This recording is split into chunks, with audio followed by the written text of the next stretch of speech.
17 मार्च से 23 मार्च तक का समय मेष राशि के लोगों के लिए कैसा होने वाला है। जय माता दी दोस्तों, आप सभी का स्वागत है हमारे YouTube चैनल अमृता एस्ट्रो में। और इस वीडियो में मैं बात कर रही हूँ मेष राशि के लिए इन 7 दिनों के राशि फल के बारे में। ये जो 7 दिन है इनमें ग्रहों की स्थिति क्या होगी, नक्षत्र क्या होंगे, योग क्या बनेंगे और उनसे किस तरह का परिवर्तन आपको अपने जीवन में देखने को मिलेगा, सारी जानकारी विस्तार से मिलने वाली है। तो सबसे पहले चलिए इन दिनों के तिथि नक्षत्र और योग के बारे में ही जान लेते हैं। तो देखिए, सबसे पहले तो आपके जो दूसरे घर के स्वामी और आपके 7वें घर के स्वामी यानी कि प्रेम और आकर्षण के स्वामी, धन के स्वामी हैं, वो मीन राशि में बैठे हुए हैं। शुक्रदेव की बात कर रही हूं। और शुक्रदेव के साथ बुध हैं, सूर्य हैं और राहु भी हैं। तो 4 ग्रह एक साथ मीन राशि यानी आपके 12वें घर में बैठे हुए हैं। इसके साथ ही हम चंद्रमा की बात करें तो चंद्रमा आपके 7वें भाव से गोचर करेंगे, उसके बाद अष्टम, नवम और दशम में जाएंगे, यानी तुला, वृश्चिक, धनु और मकर राशि में गोचर करेंगे। और ये जो आपके 12वें घर में 4 ग्रह एक साथ बैठे हैं, इन्होंने कुछ योग बनाए हैं। पहला तो लक्ष्मी नारायण योग है, दूसरा बुधादित्य योग है, और शुक्र जो है उच्च की राशि में है, बुध नीच की राशि में है, तो नीच भंग भी हो गया। तो ये जो राशियां हैं, ये जो योग बने हैं, इनका प्रभाव भी आपको देखने को मिलेगा। मंगल देव वो मिथुन राशि में 3रे भाव में बैठे हैं और 3रे भाव के कारक भी कहे गए हैं। तो इस तरह से यहां ग्रहों की, नक्षत्रों की, योगों की स्थिति है। अब इनका प्रभाव किस तरह से रहेगा, ये किस तरह से आपके जीवन में परिवर्तन लेकर आएंगे, इसकी बात हम कर सकते हैं। तो देखिए, मेष राशि के जातकों की अगर बात करूं मैं हेल्थ की, सबसे पहले तो आपकी राशि के स्वामी 3रे घर में बैठे हुए हैं और आपके 5वें भाव के स्वामी 12वें घर में बैठे हुए हैं। तो सबसे पहले तो आपको ध्यान रखना है हेल्थ का। छोटी मोटी कोई परेशानी हो सकती है, लेकिन हाँ, अगर आप किसी बड़ी बीमारी से पीड़ित थे तो उसमें सुधार आता हुआ आपको जरूर दिखाई देगा, तो वहां चीजें ठीक रहेंगी। अब राहु भी आपके 12वें घर में बैठे हुए हैं, तो थोड़ा सा सोच विचार कर धन का लेन देन आपको करना होगा। इन्वेस्टमेंट थोड़ा सोच समझकर आपको करना होगा। शुक्रदेव आपके 12वें घर में उच्च राशि में बैठे हुए हैं, धन के स्वामी हैं, सप्तम के स्वामी हैं, तो ये समय आपके खर्चे भी कराएगा। खर्चा भी होता हुआ दिखाई दे रहा है। आर्थिक क्षेत्र में जो आपका फाइनेंशियल कंडीशन है, उसमें सोच समझकर आपको किसी तरह के इन्वेस्टमेंट करने होंगे। लेकिन किसी पुराने निवेश से कोई आपने पहले किसी तरह का इन्वेस्टमेंट किया हुआ हो, तो उसके द्वारा आपको लाभ मिलने के योग भी बने हुए हैं। तो यहाँ चीजें इस तरह भी आपके लिए काम करेंगी। लेकिन हाँ, जब भी कोई निर्णय लें, जब भी कोई पैसों का लेन देन करें, तब थोड़ा सा सतर्कता बरतनी होगी। देखिए, इस सप्ताह में अगर मैं बात करूं, आपके कार्य क्षेत्र हो गया, आपका बिजनेस हो गया, तो विरोधियों पर आप हावी रहेंगे और साथ में आपका प्रभाव, आपका वर्चस्व भी अच्छा है। अपनी हर एक जिम्मेदारी को आप बखूबी निभा पाएंगे। हर जिम्मेदारी को संभालने का अवसर रहेगा जिसमें आप सफल भी होंगे।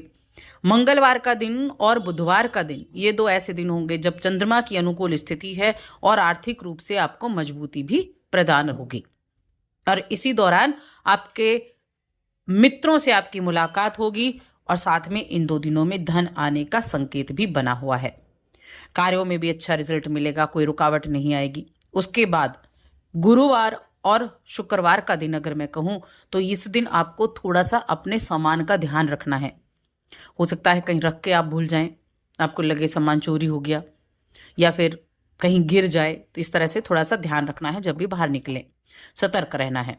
कुछ खर्चे भी इस दिन बढ़ते हुए दिखाई दे रहे हैं और वाहन आदि से संबंधित कुछ चीज़ें, कुछ नोकझोंक की स्थिति आपकी हो सकती है किसी के साथ।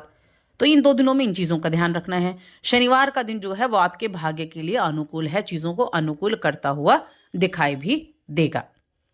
अब यहाँ देखिए, आपका जो मन है वो दान पुण्य के कार्यों में भी बहुत अधिक लगेगा। देखिए, 12वें घर में 4 ग्रहों का एक साथ होना, सबसे पहले तो आपके लिए दान करना बनता है। 4 ग्रहों की दृष्टि सीधे 6ठे घर पर भी है, तो दान पुण्य आपके लिए काफ़ी ज़्यादा अच्छा रहेगा। तो मैं कहूँगी ज़रूर करें, अपनी इच्छा के अनुसार, अपनी सामर्थ्य के अनुसार। और अपनी किसी धार्मिक स्थल पर भी आप जाने का प्रोग्राम बना सकते हैं, परिवार के साथ कहीं दर्शन करने आप जा सकते हैं। तो इससे आपके लिए काफ़ी अच्छा रहेगा, पूरी फैमिली के लिए। मन में बड़े सकारात्मक विचार भी रहेंगे, अच्छा रिजल्ट उसका मिलेगा आपको। शनि भी आपके 11वें घर में है, अस्त अवस्था में भी हैं, तो अगर किसी काम को पूरा करने में आपको कोई बाधाएं चल रही थी तो इस सप्ताह में हो सकता है आपका वो कार्य हो जाए। जिनमें काफ़ी ज़्यादा प्रॉब्लम चल रही थी, बन नहीं पा रहा था, हो नहीं पा रहा था, वो कार्य आपका पूरा हो जाए सफलतापूर्वक। यह चीज़ें ये भी रहेंगी। और अगर आपके ऑफिस के माहौल की बात करें तो आपके जो बॉस हैं, आपके अधिकारी हैं, उनकी सराहना मिलेगी और आप हो सकता है कि दूसरों के बीच में एक अच्छा एग्जाम्पल बनकर आ सकें। तो ये भी चीज़ें रहेंगी।